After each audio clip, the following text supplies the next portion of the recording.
Hi, my name is Lauren Richardson, and I'm doing my Dispositions video for SEC 501 at Grand Canyon University.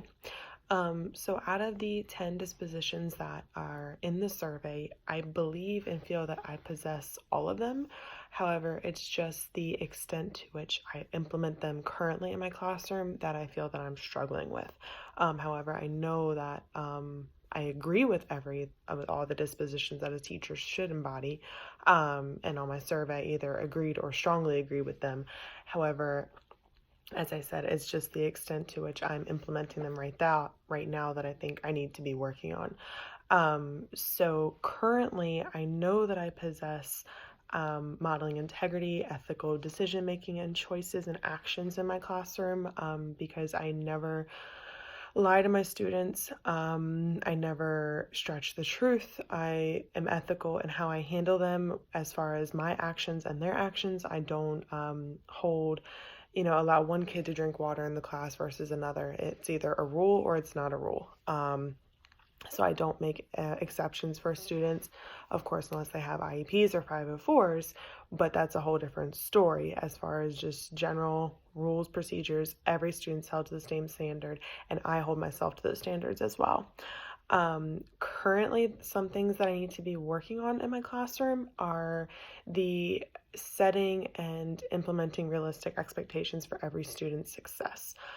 Because I want everyone to succeed. I want everyone to be at the top of their game and achieve greatness. But I also need to step back and realize that every student has a different level of success. Every student has a different level that they can truly achieve. So I need to remember that in when I'm making my assignments, making my worksheets, and also giving them constructive criticism, that maybe this is all that student could achieve and not be negative towards them, but keep building them up and letting them recognize that they did something truly great, and should be commended for that. Something else I need to be working on in my classroom are promoting curiosity. It's really hard to do that in some curriculums. I am a STEM teacher, but we have a set curriculum still. So I have my own things I need to be meeting. I have my own standards that I need to be setting, and different progress points, but allowing them to still be learning something new even within that. For example, we're building prosthetic devices with my 7th graders. So as opposed to just sticking straight to the curriculum, or maybe a lot of the design materials that they're giving them, allowing them to say, hey, I want to build a tail.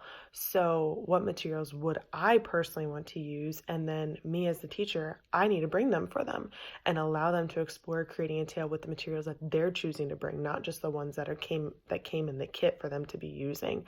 So that definitely I could be allowing them to engage a little more than I am. And that's something that I truly do want to work on. But with the other dispositions, I do demonstrate professional friendliness. I absolutely have a great relationship with almost all my coworkers, at least the ones who I've met. I do reflect on all of my teaching and learning. I have my students fill out reflection sheets on lessons and things that they're doing well on, things that they need to improve on, and things that I need to improve on with the lesson. So I never say, look, I'm great, this is the best I can be. I still try to improve myself, so that way, even with how I'm teaching the next lesson, I can improve. And then next year when I'm teaching the lesson again, I know what my students before my ones that I'm getting thought about it and what I need to be doing for them. An educator is professional. They come to school ready to learn, ready to explore, ready to build their students up.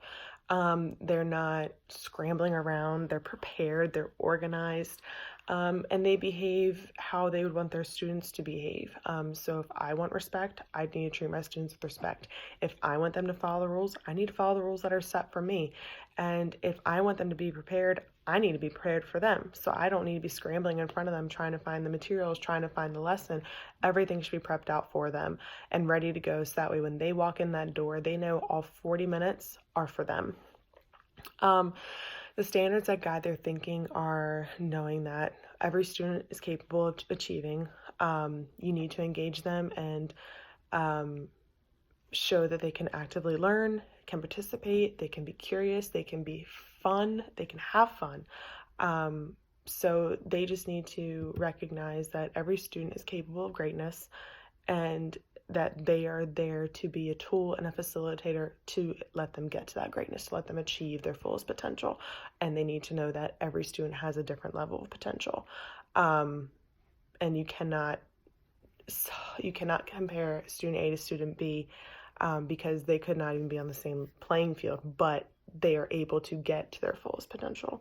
So educators, just for me, need to remember that each student is different. We need to be respectful of that, and we need to only be positive.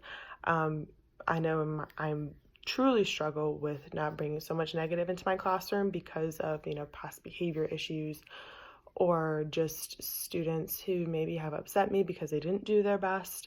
And I bring that into my next class, and that's not fair. So we have to let things go, and just focus on our true purpose and goal in that classroom, which is to let these students know that they're cared about, they can achieve, and they're going to achieve, and we are here to help them get there.